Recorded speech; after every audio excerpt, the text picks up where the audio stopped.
At first glance, it looks like this man does cocaine, and that's kinda a must have if he wants to make season 3 of this show any good. Let me explain. The Big Dipper. A lot of people have already made videos moaning and crying about season 2 of Euphoria, but in all honesty, I don't think it was that bad. Yeah, sure, of course some plot points and characters just disappeared into thin air. Like for a while I even forgot McKay's in this show. Kat's entire arc of her being famous on the internet just went absolutely nowhere. She went from being popular as a writer of some weird XXX fanfiction to being an OF baddie. Like that's a complete 180. There was so much to be discussed there, but he eventually just made a character hate Ethan all because he wasn't pounding his shit hard enough. I wish I was exaggerating, but I'm not. Season 3 is probably going to be a complete and total train wreck. Firstly, Kat won't be on the show anymore. Angus is now in the clouds and everyone else is kinda not that interesting.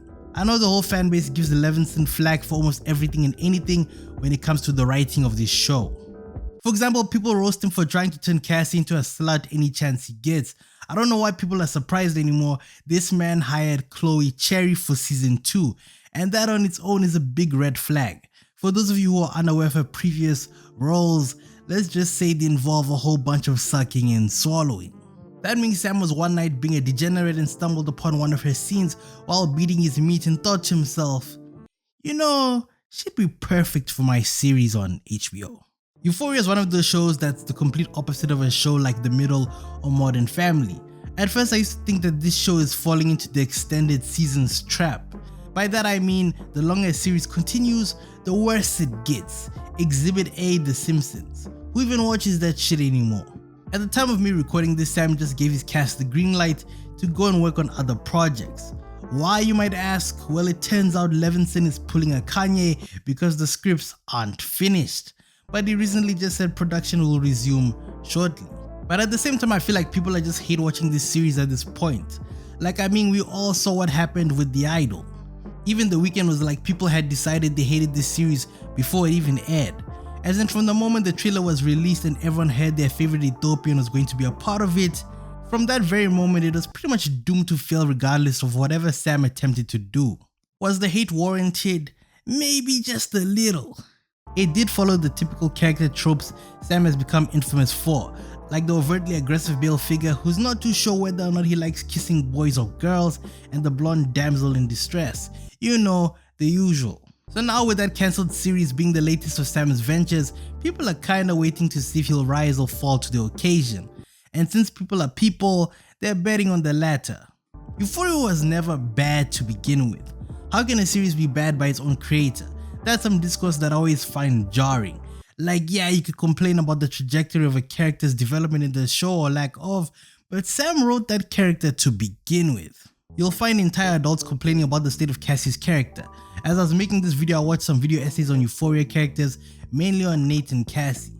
And the entire comment section for the most part is just people exposing how parasocial they are with the fictional character. Like, you have people with fully developed frontal cortexes admitting to things even the CIA wouldn't be able to get out of me. Like, sometimes I think people forget that Sydney Sweeney is playing a role.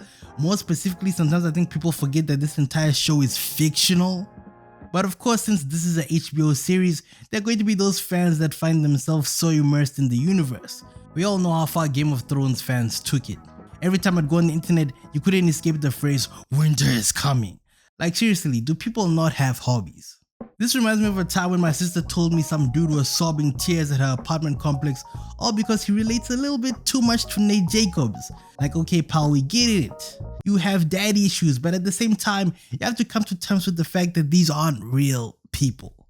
If Sam wants to kill Rue off in season 3 by stripping her naked while Ali watches and takes photos with the Polaroid camera as she jumps in a vat of acid, ultimately killing her, only to make Nate the star of the show, he can, and there's absolutely nothing you can do about it. That was an oddly specific example, but you get what I mean. The only thing you can do is bitch and moan on Twitter. And from the looks of it, most of the Euphoria audience is used to doing that anyways. In all fairness, I do think this series can be redeemed. There are only two ways this show can take from the looks of it. Explore how Rue is going to deal with Lori since she basically has this huge debt on her head. Or route number 2, more Lori. That's basically the direction this show is headed. This is the focal point of everything right now. But then you have to realize that this show is being written by a guy who dedicated an entire scene to showcase different dicks. He showed so many he even set a record, and I'm not even kidding. The whole point is Sammy boy is pretty unpredictable. This dude might as well kill every single character at this point, and knowing Samuel, he just might. Euphoria is now garnering a reputation for being a show that's on a hiatus like popular manga. It's a common joke among the fanbase that by the time the season airs, our kids will be graduating high school. People give Sam a lot of shit sometimes, and I hate to be devil's advocate, but I feel like it's not really that warranted. I only ever really bothered to defend this guy because he made Assassination Nation, which is pretty underrated. Euphoria isn't perfect, but neither is any series. So for crying out loud, cut the guy some slack. You know, it's kind of funny how everyone is saying that season 3 is going to be awful. It'll be so ironic if season 3 ends up being the best. You never know.